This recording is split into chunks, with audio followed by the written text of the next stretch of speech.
Great to see everyone this is Veteran ETA Roundtable session number 17. Quick, housekeeping. Please, if you want to join the Slack, let me know. I've been sending that out, so definitely continue to ask questions in the Slack. Additionally, I just got a new intern who's interested in helping people out with their searches. Unpaid interns, so they just kind of want to learn. So if you have any need of that, please reach out.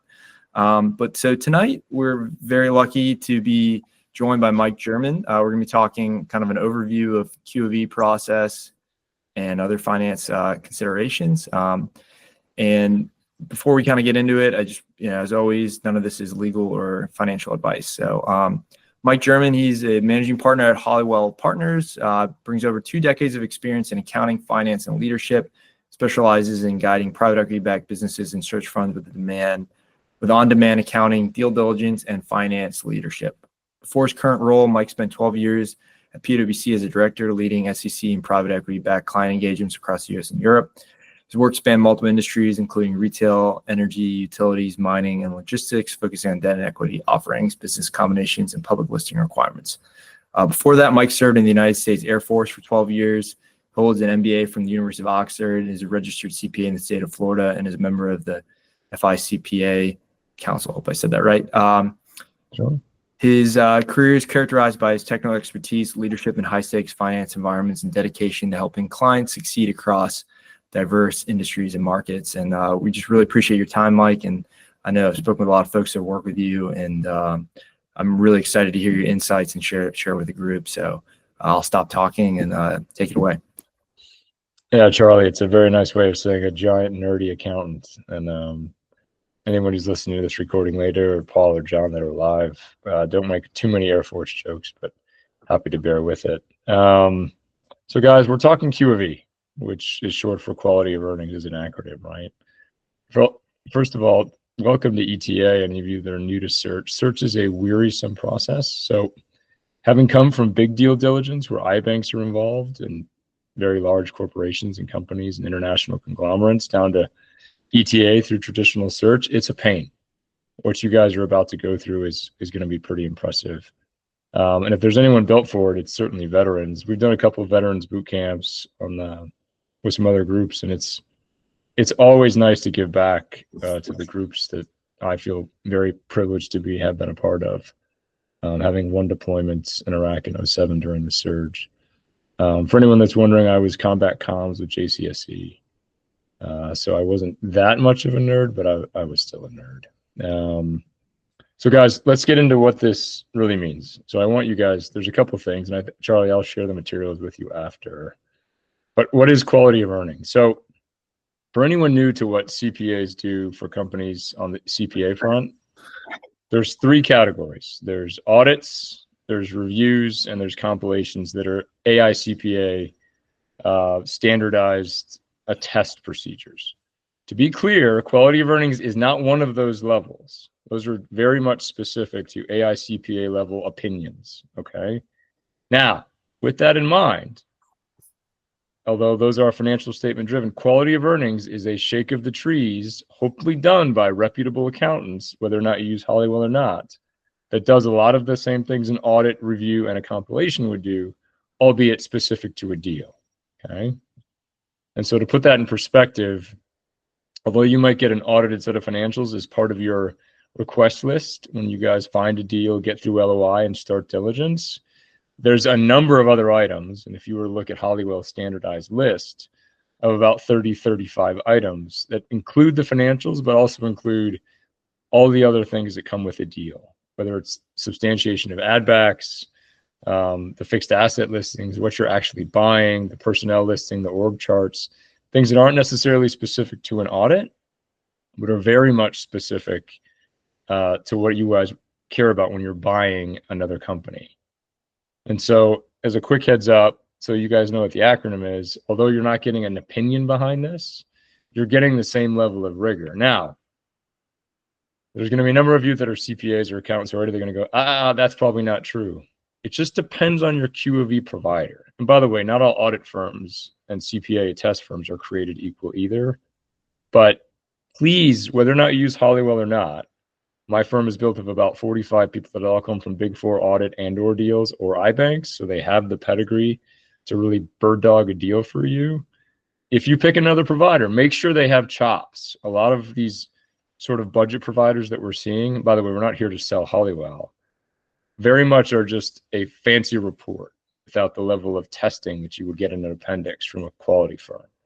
That being said, there are a number of good providers alternate to Hollywell that do good work. So let's look at this quick. A lot of you are going to sit in what we call our light space. And by the way, this is a crappy marketing term. Q of E light versus Q of E full, it just means a big deal versus a small deal.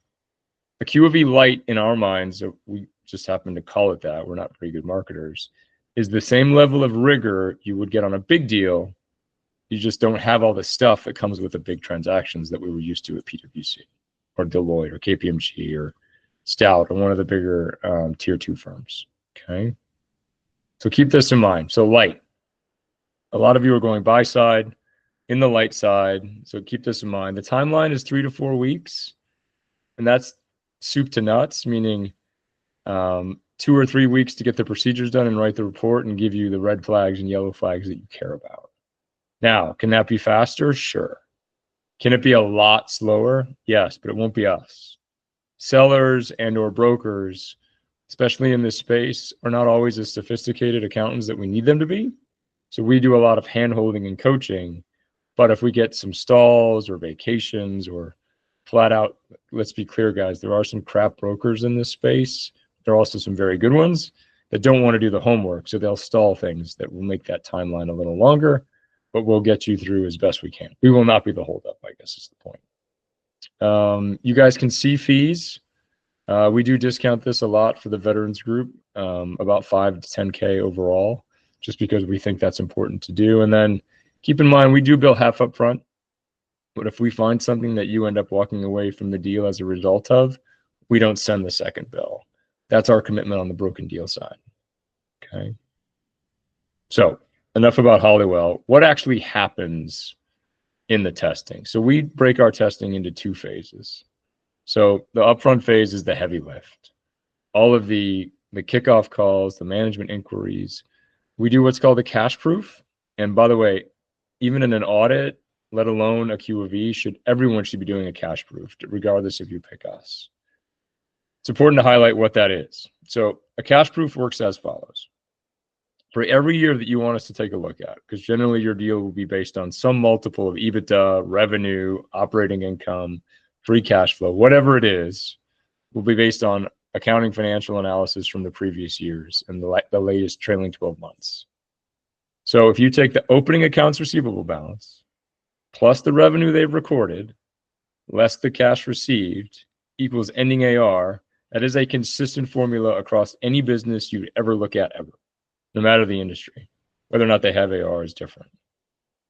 This is a ridiculously fundamental test because that's always the starting point of a P&L.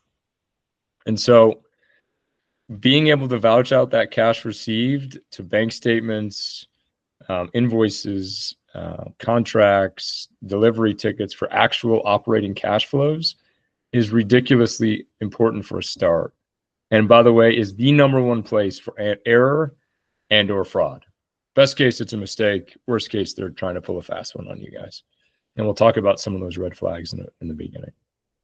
We then recreate the accrual-based financial statements. We do all of our inquiries, our reconciliations, our tax return reviews, all of the balance sheet deep dives as far as AR, off-balance sheet stuff. That's the heavy lift up front. I do want to highlight one test that I don't know if anyone else does that is very much an AICPA audit test. We take a representative sample of the revenue detail for 1 to 2 years, and we vouch it very much to invoices, contracts, delivery tickets, depending on the industry. That's where we tend to find unusual clauses and related party transactions that aren't up to snuff or aren't above board. So keep that in mind. Not only is the cash proof important, that second revenue test tells us a lot. And then in that second phase, by the way, we remind you at the end of the first phase, hey, We've gotten the bulk of our testing down. Here's what we found today. Do you want us to keep going? Yes or no? That's when we jump into the balance sheet, trend analysis, and then we'll highlight and talk about a lot of working capital here in a second, because working capital in itself, no matter if you're a novice business owner all the way through a trained 20-year accountant, is a difficult concept and something, even if you understand it, very hard to get sellers to understand why you care about it and why they should, and why it's part of your deal contract. So we'll talk about that in a second. But that's typically the second phase, and it's important because of an assumption we're about to talk about. But you're going to negotiate your deal on a cash-free, debt-free basis normally, which means you're going to start with zero cash and liquidity upon close. You're going to have to figure out how to cover cash float until you start generating revenue. So that's important, and we'll talk about that in a second. But Charlie, I want to pause there. I've thrown a lot at the group. Any questions before I move on?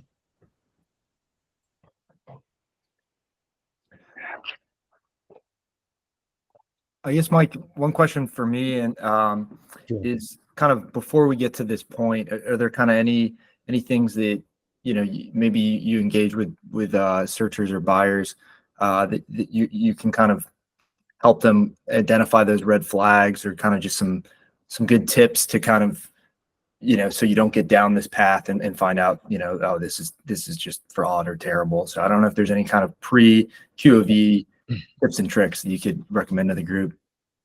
It's a great question. We get that all the time. A lot of sellers and brokers don't want to share too much before you've made a formal offer or given them an LOI, even an IOI, or indication of interest, which isn't that relevant in search and ETA. But again, they want you to put some effort into this before they share everything. That being said, you'll get a SIM normally, but asking for a couple relevant things. And by the way, Charlie, I'm going to send you, if I haven't already, our generic QOV Lite request list, this deck, and some QOV Lite examples so that people can start to look at these things. But asking for basic P&Ls, balance sheets, and tax returns, not to mention a detailed listing of add backs, is ridiculously helpful in not getting to the LOI stage with something that's already kind of flaky. And so, in fact, that's a great point. Let's just start here, guys. I don't know if does the highlighting work on your end? Yeah, I can see it. Okay. Unsubstantiated add backs. So for anyone new to search or wants to know, why do I care about this? You're going to have in the SIM and as part of diligence and or your own review, the accounting EBITDA, or the earnings before interest, taxes, and depreciation and amortization, which is essentially operating income with non-cash accounting numbers added back, which can be analogized to free cash flow or operating cash flow.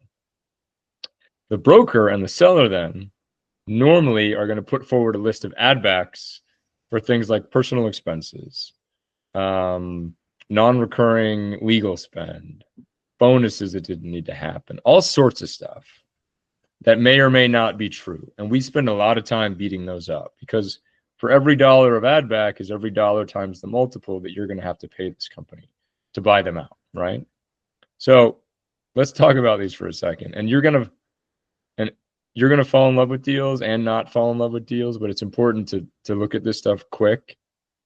If you get just a list or a SIM that just says add backs and a number, that's not okay. So ask for the list of add backs. Let's talk about these quick. The personal private jet, yeah, that's a relevant add back. You probably don't need that to run the business. Here's where you run into trouble. We get a lot of people that try to claim, hey, a third of our workforce is redundant, has been for years. We can let this amount of payroll go. Oh, and by the way, we don't have to pay bonuses. They're not contractual. Well, let's be clear on this. We usually call foul. If that were true, and you as a business owner care about taxable profit and revenue, is that true? Could you really have fired all those people by now? Why haven't you done it already? And B, if you don't pay your senior people and or your team that you work with year over year a bonus that they've had for years, are they really going to stick with you? The answer is probably no, and those add backs should probably come off the list. So, long way of saying, don't feel bad about asking for a small list of things when you look at a deal. They can always tell you no, and the add backs need to be beat up before an LOI. Because what sucks about an LOI, after you've committed all this time and you've you're pretty excited about a deal. You have a deal that says SDE or adjusted EBITDA with add backs to 600K. And then my team comes in immediately and shows that 300K of that 600K is no longer a substantial add back. You're now paying twice the multiple for that business. I doubt you're willing to do that. And all that time and headache and pain that you just committed has basically been wiped out. Okay. Does that help, Charlie? Super helpful. Thank you. So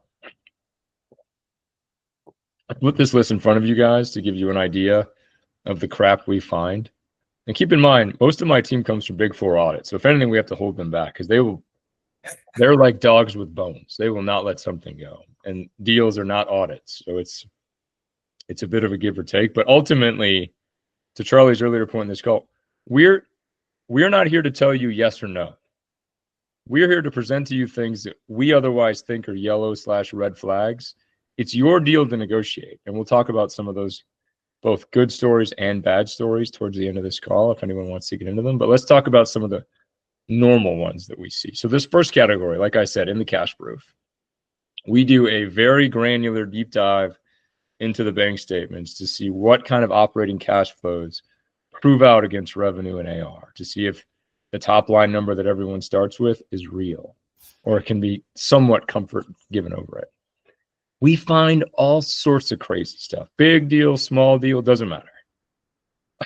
The ones that I love are the people that literally just edit PDFs in different texts. It's like, we're not going to find that. And we usually catch them pretty quick. And we say, well, that's fine, but can you show us the bank statement screenshot? And they immediately fess up. Most people, I've never seen a deal continue from that point. Clearly, they were being fraudulent. They were trying to pull a fast one, and it's not a high integrity group. All red flags that you should walk away from. Ultimately, your choice, but that's one that's pretty egregious. We often see, I shouldn't say often, and I'll give you some of the metrics towards the end, but we see owners. By the way, when owners start to think about selling their business, people get a little weird. Most businesses lean out, which means they stop to spend repairs, maintenance. They lean out. They just stop spending anything superfluous to keep the numbers high. That's well and good. That's fine. Maybe not the maintenance and repair side if they let the fleet or whatever the assets are go poor. Anyways, but we have seen a number of cases where owners will deposit their own cash to make it look like revenue growth, which we immediately catch as part of our detailed revenue sample. Not to mention, anything that's rounded or that doesn't have a check number or just says deposit in a bank statement, we immediately flag so that we get the detail. And that's when that stuff comes to light. In addition to the fact that we use some analytics like Benford's Law that shows that if a number of items are repeating, they tend to be, statistically that shouldn't happen. So we tend to bulldog that stuff some more too. So we find a lot of stuff. Long way of saying during the cash proof is when things come to light. Okay. That's just this first line anyway. Then comes off balance sheet stuff. Okay. We run UCC checks. We have 2 attorneys on payroll that look for company names, EINs, to see if anything flags in the national databases. Your attorneys will do the same thing. And in fact, they're going to have to rep to anything that's out there as far as lawsuits, claims, unregistered debt or debt they haven't disclosed. All of that will come to light pretty quick. And the big ones obviously are any kind of lawsuit that they haven't disclosed. That's pretty piss poor. And then any debt, especially equipment financing. A lot of times it's people that forget or that haven't actually filed the notice that they paid off the debt. But if it does come to light that there's debt out there that's outstanding, it can be, again, a yellow or red flag depending on how egregious, but keep that in mind. Let's go to employees. Let's first of all be very clear. Cash under the table payroll is not, again, I want to be clear, legal tax avoidance is legal. Under the table cash payments happen in some industries. Let's just be frank. The best ones at least 1099 their people to at least show the expense. The ones in the middle at least tell you, hey, I do this. Your QEV provider, of course, we're going to find it anyway, needs to reflect it, but it's not in the tax return. That also happens. You shouldn't have to pay for that differential because they're not paying the taxes. The worst ones are the ones that don't tell you about it. Then when we find it, try not to say it's happening. And then when we push and push and push and finally say, yeah, we're paying people under the table, we didn't want to tell you, that's a red flag. The last two are actually red flags, depending on where you go with it. But keep in mind, this is very common. And a lot of you are looking at home services businesses because everyone is, as is private equity. That's very common in those industries. Just make sure everything's above board. But we find it all the time. Okay. Guys, I know I'm throwing a lot at you. There's going to be time for Q&A. And I'm also free, Charlie, if anyone's got questions after the recording, just send me a note or I'll jump on Slack. But I'm going to keep going through this list because it's, frankly, this is the bulk of what we find. Ad valorem and or corporate taxes that have not been paid. This can be anything from employee personal taxes on an S corp basis. It can be ad valorem taxes, meaning sales or VAT, depending on the country. These can be mistakes, and they can be, yeah, I don't believe in paying taxes. There may or may not be a yellow flag or / a red flag. Here's why. In an asset deal, generally your indemnifications are pretty solid, meaning you're taking over a business that you started versus any skeletons in the closet. If you're on an equity deal basis and we find unpaid taxes or underpaid taxes that are subject to interest and penalties and potentially fraud, those skeletons are yours when you buy that company. So the deal structure does matter, guys. Okay. Related party we've talked about. There's a lot of people that own businesses, that own other businesses, that rent from themselves. Keep in mind, and this happened a lot before interest rates spiked, and since, if a business owner has a third-party lease and you don't negotiate that lease ahead of time, when you go to negotiate that lease with the landlord that's not the owner, they can jack up rent. And by the way, if you're stuck in that location, you probably don't have a way out of it. So long way of getting back to the point. Make sure you negotiate any third-party leases contemporaneously or prior to close. Okay? And Charlie's team can help you with that alongside all the other deal-specific attorney-related items they're going to help out with. And guys, we've already talked about this at length. I don't want to beat it up too much, but do not feel bad about digging in on ad backs. And if a broker or seller are telling you or us as the QOV provider, you don't need that. Why would you need that? This is too much stuff. That in itself is a red flag because we don't ask for anything stupid. We're not asking for anything too egregious. We know it's not fun for them to go through this process, but we're not here to be mean to them. We're just trying to give a quality shake of the trees to eliminate any kind of information asymmetry that the buyer may or may not need to know about. Okay. Charlie, I want to pause there. Any questions from the class or anything from you? I'm not looking at the screen anymore, by the way. I'm just looking at the materials.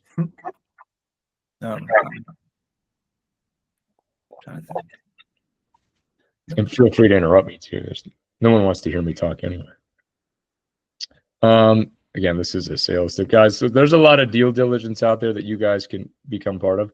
A lot of anything outside of the core financial due diligence is for larger deals most of the time. But keep in mind, a lot of you are going to try to enter into deals where the sellers generally want an equity deal because it's tax advantageous, especially if they have core assets.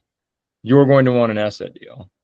There are two ways, both a 338H10 and an F reorg, that allow you to get asset-like treatment on an equity deal, but you've got to engage tax counsel and attorneys prior to doing that. So it takes a little bit of time ahead of time.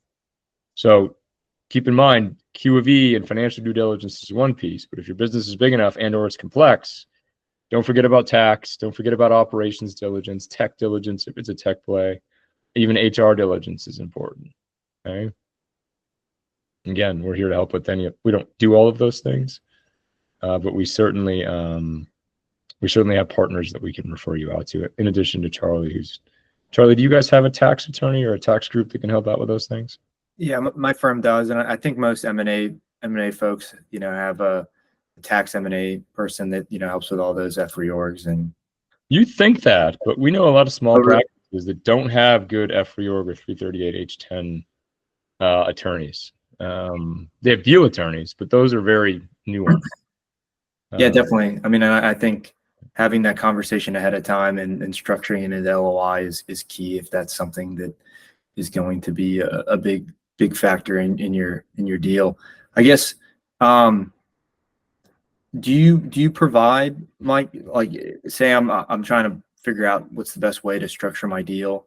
Do you ever have folks reach out to you and kind of maybe if they've provided, tax returns or something of that nature, say, to kind of look at it and say, this is the best way to structure it, this is how it's going to pencil, or I don't know if you guys can provide. The thing about Hollywell is most of our senior team, all of our senior team are CPAs, attorneys, and/or CFAs. Okay, yeah. We'll talk deals with you all day, but putting pen to paper to actually get the paperwork right, we don't, outside of the Q of E, we don't tend to want to take that risk. Definitely. But we certainly can talk structure and what you guys think you should do. So, guys, this is an example Q of E light. It is a real Q of E that we did that we've redacted for the client. It was a commercial landscape. It's actually a really cool roll-up of 3 different entities that we're buying in the state of Florida. It was a PE client. It was quite good to work with. So obviously the team, a little bit of background, some industry data.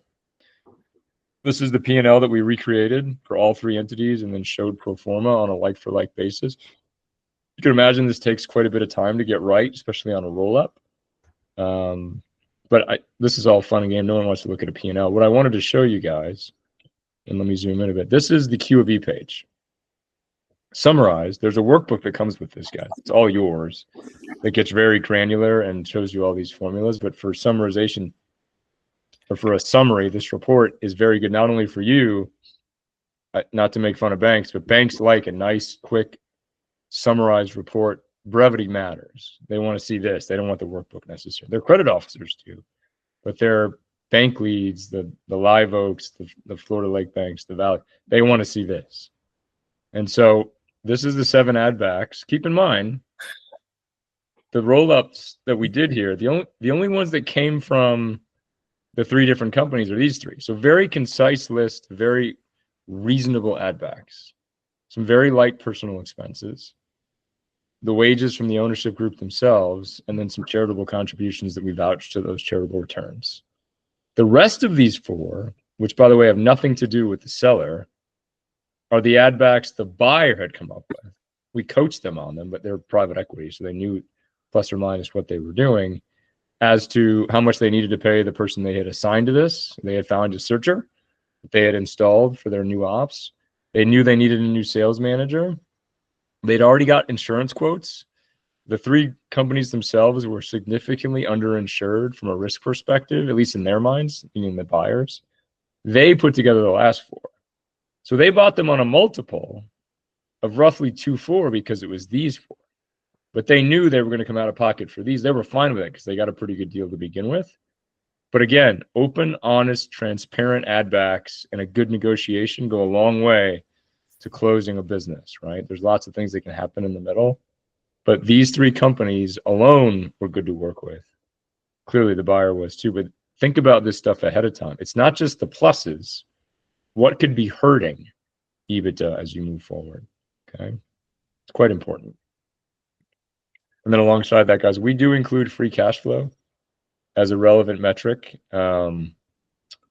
Most providers don't do that, but we think it's important to show you it's the MBA valuation course's definition of it. Don't forget this.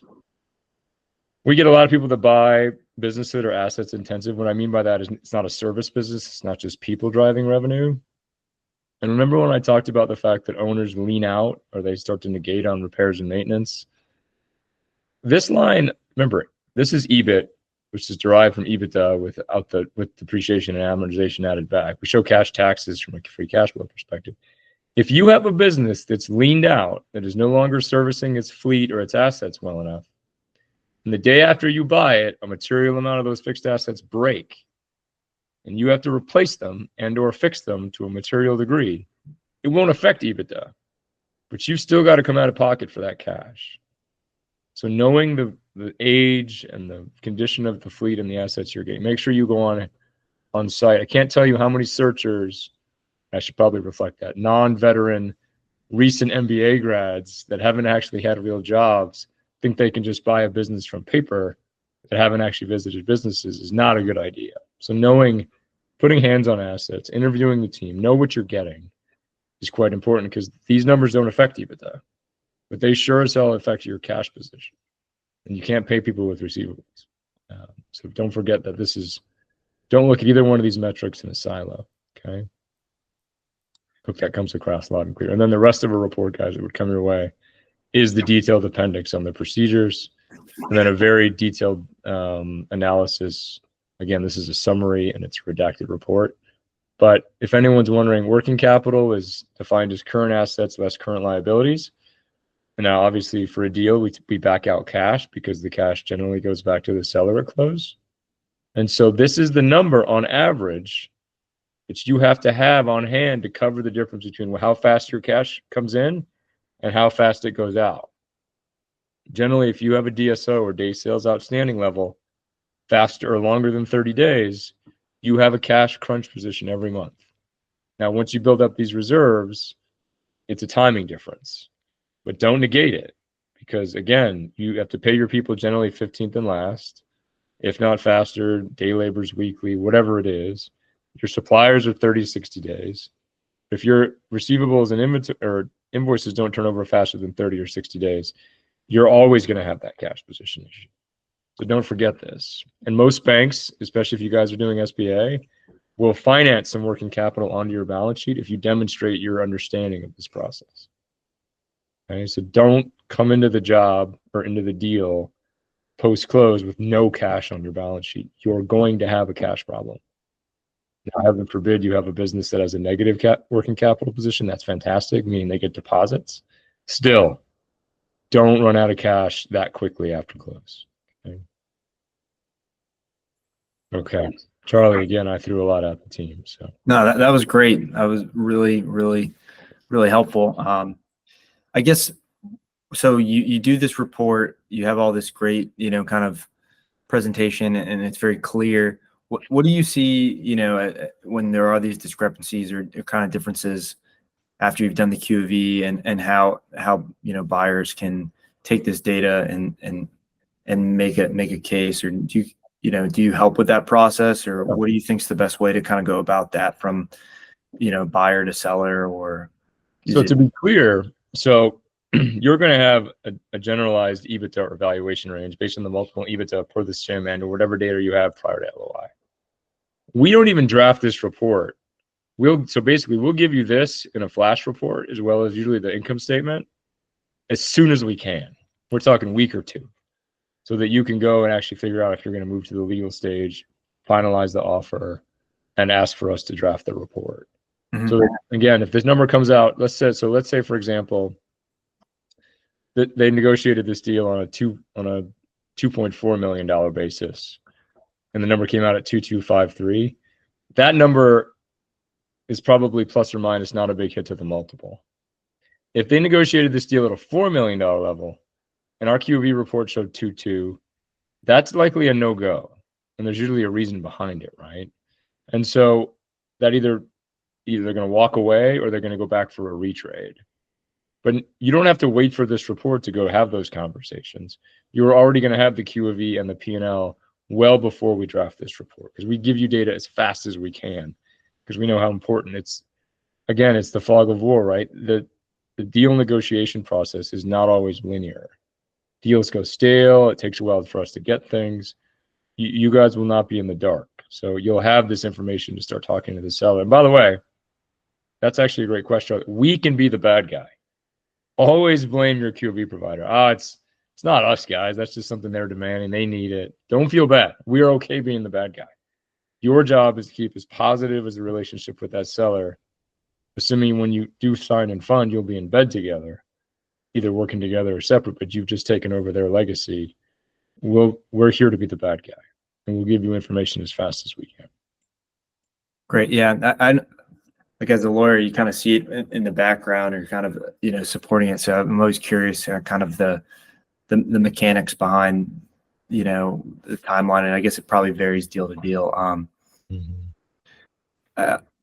I guess in your experience going through, tons of different types of deals, are there any kind of sectors that you think are problematic from a you kind of see trends in from a SIM to Q of E perspective, and kind of anything that you could kind of provide as things to look out for?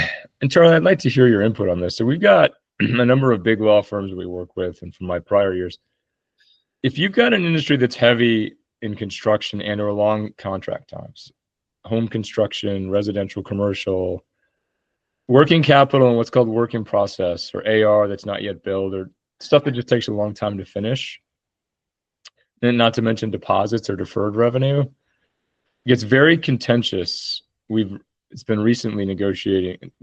Let me step back.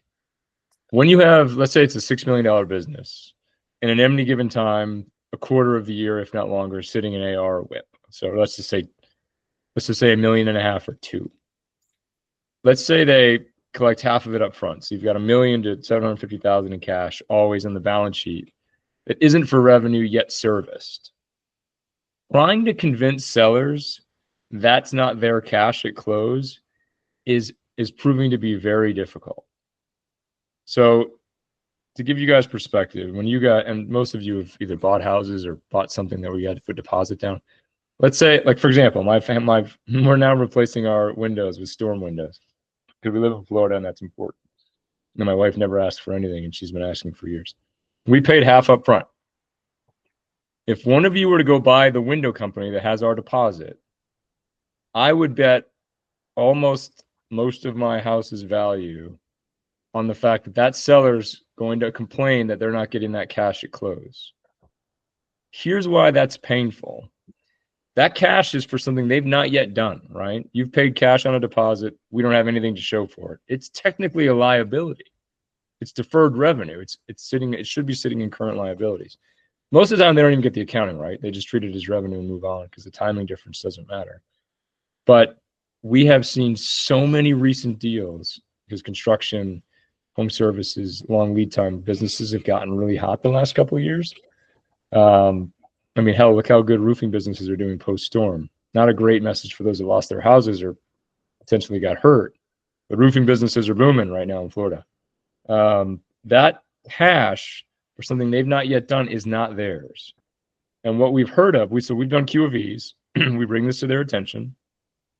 We show them the working capital, which includes the deferred number that we've gotten them right for them. The deal gets bogged down.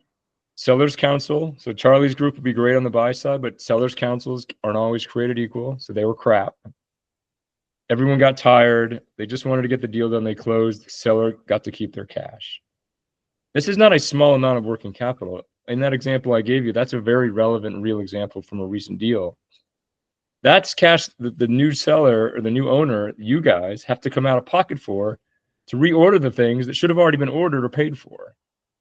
So again, working capital matters. And the other side of that too, Charlie, is so we're seeing it a lot in tech, where deposits and year-long things are paid for a year in advance, and they earn the contract over that year. A number of sellers, even super bright technical coding engineers that have built these businesses, can't get it around their heads to go, why is that not my money? Because you have a time-based, sometimes it's 3-year contracts. You can't take all the revenue in the first year or the first day, even though they paid up front, because you're supposed to bleed that into revenue over that 3-year time horizon. So working capital intensive businesses have become more and more of a pain in the ass. I don't know why. I think it's more because working capital intensive businesses have become more attractive to people because there's aged out sellers that are selling them.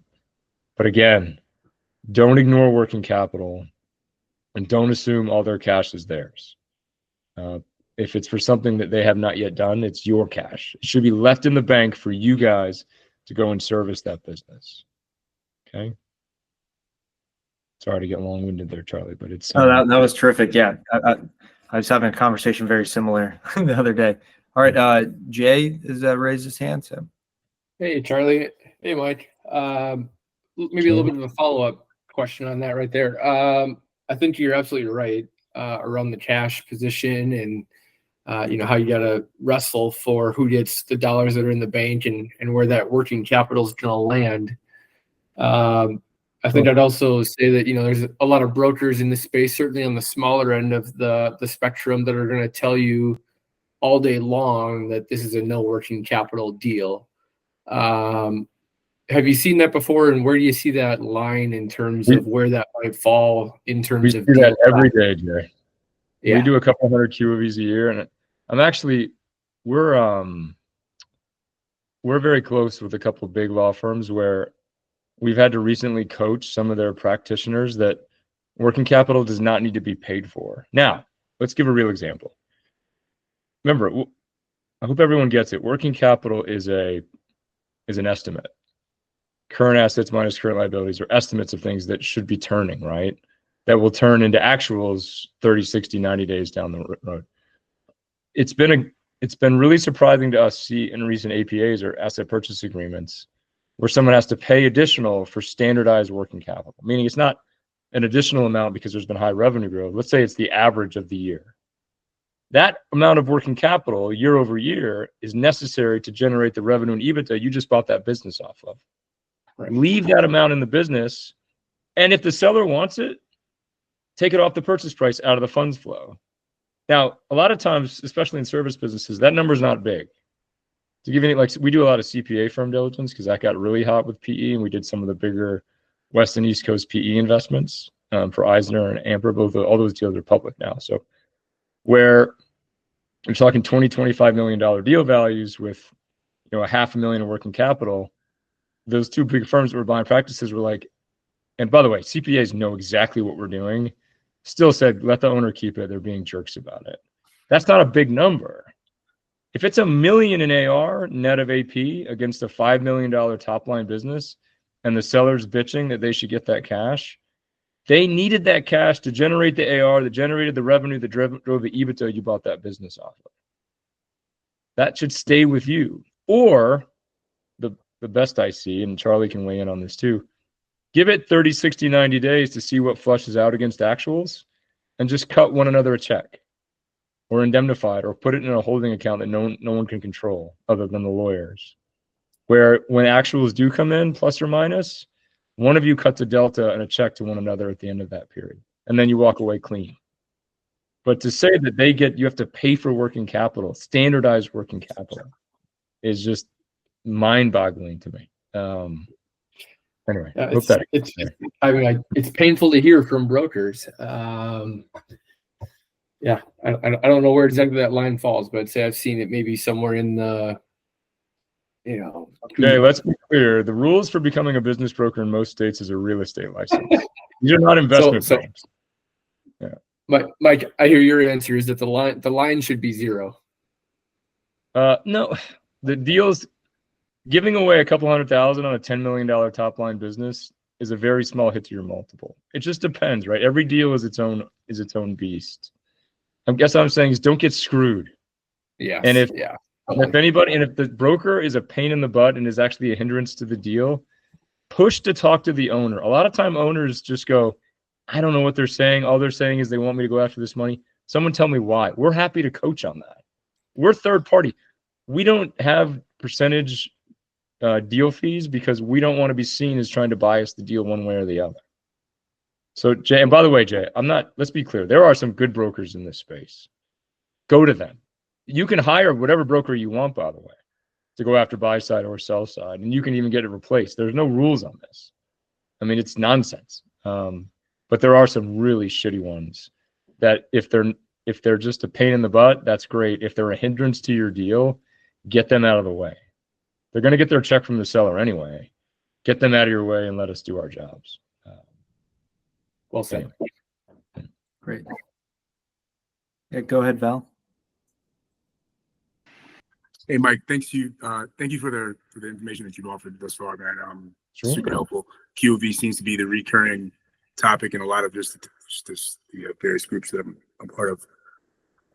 Question. So, in our case, we've got committed capital from a person who runs a family office who has a syndicate of investors who's willing to fund our deals. However, what I'm trying to figure out on the working capital piece is there a kind of a multiple that you should be targeting in terms of like working capital, or like the question is, how much should I earmark like when I take out said loan to account for working capital? Because in my mind, I'm planning that I'm going to buy a business that doesn't have working capital, because just like Jay mentioned, a lot of owners have that, they're like, hey, that doesn't come with the deal. So pain in the butt, but not unheard of. Just like we said, it happens all the time. So in this is a very real deal, which was a very good, open, honest negotiation of a roll up.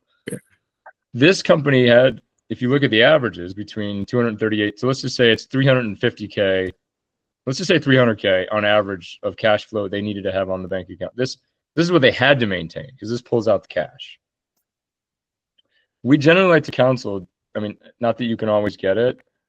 You want to get the baseline, but for your purposes on the loan, if you can convince your bank and or your family office or in your syndicate, can I get 2x this? We may never use it, but you'll still get your interest rate on it. But I want double the cushion. Now that's a very prudent CPA answer. I get it, but you cannot pay people with receivables. That's a real joke. Like, that happens. You run out of cash and your balance sheet and income statement look fantastic.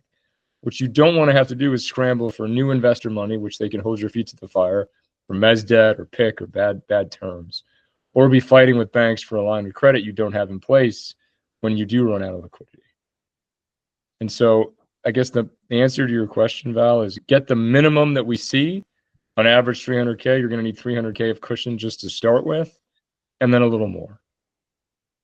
All right. Does that help? Yeah, it helps. So what I'm walking away is shoot for 1.5, 2x of the minimum. Like, so for example, like for Q1 2023 there, all right, I'm shooting for 660, 650 if I can rope that into the deal. Yeah. Without question. And then again, it's your comfort level, is that you guys are the owner operators. We're not here to tell you what you should do. We're just telling you this is what you need to have. Day one, you're probably going to have to come out of pocket before you get paid between $200,000 and $300,000. This isn't a surprise. This is what the numbers are telling us. Yeah. Well, on that note, like the interesting thing, the reason why I like this particular guy is that, and I don't know, tell me if this is a good thing or a bad thing, is they make money on the fees, obviously, but closing costs and anything, they're saying, hey, we'll loop that in on the back end. Meaning they'll put it into the note? Yeah. Well, that's fine. Yeah. So, by the way, because most of you have debt-related deals, you can generally roll your tax, deal fees, and everything into the balance sheet. Now, it doesn't help your liquidity. You're still going to have to pay for it eventually. Mm-hmm. But tacking it onto the note never hurts. So no, Val, that's never a bad thing, especially if they'll let you finance some working capital. Yeah. This is, and I do this, I teach at my wife's university. I taught at my alma mater. Regardless of what Wall Street movies tell us, banks do not want to run your businesses. Yeah. They want to make their generalized return that they feel is risk adjusted and move on. So if you can convince them you understand what you're doing and show them that working capital is generally this baseline, they are usually more than happy, assuming that debt load doesn't break the covenants that you're going to have to adhere to anyway. Hopefully with your family office, it's pretty covenant light. You can finance some of this and move on. So. Mm-hmm. Thank you. Mm-hmm. Great. Any other final questions? I think we're a little over time. If anyone's got anything else. I'll throw one last one out, Charlie. If Mike, how often are you seeing buyer add backs, and at what size of deals are you typically seeing those? If there's any banks on the call, so there's two things to that. Most people want to show as good of adjusted EBITDA as they can because their banks are looking to underwrite at that level. Sure. So sometimes there's two versions, meaning there's the workbook where we throw in the buyer add backs, and there's a report that's going to the bank that doesn't have them. Mm-hmm. Some of them are just contingencies, right? I have a baseline 10% of G's. Just doesn't depend. It really depends on if you take our coaching or not, Jay. If, like, for example, if you're going to pay yourself more than the current owner, well, that delta alone is a write-down or a buyer adjustment. But if you're not going to tell yourself that or not put it in your model, we don't know what to do. So we'll give you a generalized list of things we know are going to come out of your EBITDA day one. It just depends if you want to see them in there. Ultimately, this is your report. It just depends on what you want to see. If you want a realistic report, put everything in there. If you're trying to, I don't know, sometimes we get so surprised. A lot of times it's from the Ivy Leaguers that just want to show a really big number. I don't know if it's bragging rights. Who knows? But if you want to do it right. Put your add backs, put your adjustments downward in there. And those are generally the buyer add backs. So. Very nice. Mm-hmm. All right. Cool. Thank you so much, Mike, for your time. I'm going to leave the floor to you for any final comments, and we'll wrap this up. And obviously, record this. This is all recorded, so I'm excited to get this out to the group at large. But thanks again for your time. This has been terrific. Yeah, you too, Charlie. Good talking to you guys. Always happy to get back to fellow veterans. I will say, if anyone's in Boston, I'm teaching at the ETA conference up this weekend. Happy to buy anyone a cup of coffee. But outside of that, Charlie, thank you. All right. Thanks so much, Mike. Take care. Bye, guys.